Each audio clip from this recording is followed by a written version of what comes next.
ماں کی دعا، یہ صرف الفاظ نہیں ہوتے، یہ وہ طاقت ہوتی ہے جو انسان کی تقدیر بدل دیتی ہے۔ دنیا میں بہت سے لوگ محنت کرتے ہیں، راتوں کو جاگتے ہیں، اپنے خواب پورے کرنے کے لیے سب کچھ لگا دیتے ہیں، مگر کچھ لوگ ایسے بھی ہوتے ہیں جن کے راستے خود بخود آسان ہوتے چلے جاتے ہیں۔ جانتے ہو کیوں؟ کیونکہ ان کے ساتھ ماں کی دعا ہوتی ہے، وہ ماں جو خود بھوکی رہ کر اپنے بچے کو کھلاتی ہے، جو خود تکلیف میں ہوتی ہے مگر اپنے بچے کے چہرے پر اداسی نہیں دیکھ سکتی، جو ہر نماز میں سب سے پہلے اپنے بچوں کا نام لیتی ہے۔ ماں وہ ہستی ہے جو تمہارے دکھ کو تمہارے بولنے سے پہلے سمجھ جاتی ہے۔ جب تم چھوٹے تھے اور رات کو ڈر کر اٹھ جاتے تھے تو ماں تمہیں سینے سے لگا کر کہتی تھی، میں ہوں نا۔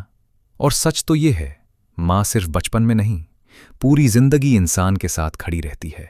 جب دنیا تمہیں ناکام کہتی ہے، ماں پھر بھی دعا دیتی ہے۔ جب سب تم سے منہ موڑ لیتے ہیں، ماں پھر بھی تمہارے لیے ہاتھ اٹھاتی ہے۔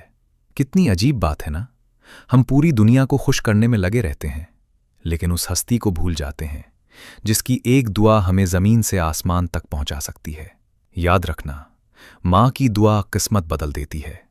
کتنے لوگ ایسے تھے جو ہر دروازے سے ٹھکرائے گئے، لیکن ماں نے رات کے آخری پہر آنسوؤں کے ساتھ دعا کی اور اللہ نے ان کی زندگی بدل دی۔ ماں جب اپنے بچے کے لیے دعا کرتی ہے تو وہ صرف الفاظ نہیں ہوتے، وہ اس کے دل کا درد ہوتا ہے، اس کی محبت ہوتی ہے، اس کی بے شمار قربانیاں ہوتی ہیں۔ کبھی اپنی ماں کے ہاتھوں کو غور سے دیکھنا، ان ہاتھوں میں شاید خوبصورتی نہ ہو، مگر انہی ہاتھوں نے تمہیں سنبھالا ہوتا ہے۔ آج اگر تمہارے پاس وقت ہے تو اپنی ماں کے پاس بیٹھو، اس سے بات کرو، اس کے ماتھے کو چومو، اسے احساس دلاؤ کہ وہ تمہارے لیے کتنی قیمتی ہے۔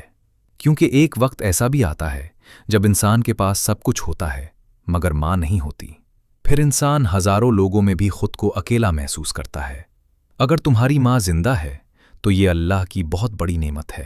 اس کی خدمت کرو، اس کا دل کبھی مت دکھاؤ، کیونکہ ماں کا دل ٹوٹ جائے تو زندگی سے برکت اٹھ جاتی ہے۔ اور اگر کسی کی ماں اس دنیا سے جا چکی ہے تو اسے اپنی دعاؤں میں یاد رکھو، صدقہ دو، قرآن پڑھ کر بخشو، کیونکہ ماں مر کر بھی اپنے بچوں سے محبت کرنا نہیں چھوڑتی۔ یا اللہ، ہم سب کی ماؤں کو سلامت رکھ، جو بیمار ہیں انہیں شفا دے، جو پریشان ہیں ان کی پریشانیاں دور فرما، اور جن کی مائیں اس دنیا میں نہیں رہیں ان کی قبروں کو نور سے بھر دے۔ آمین۔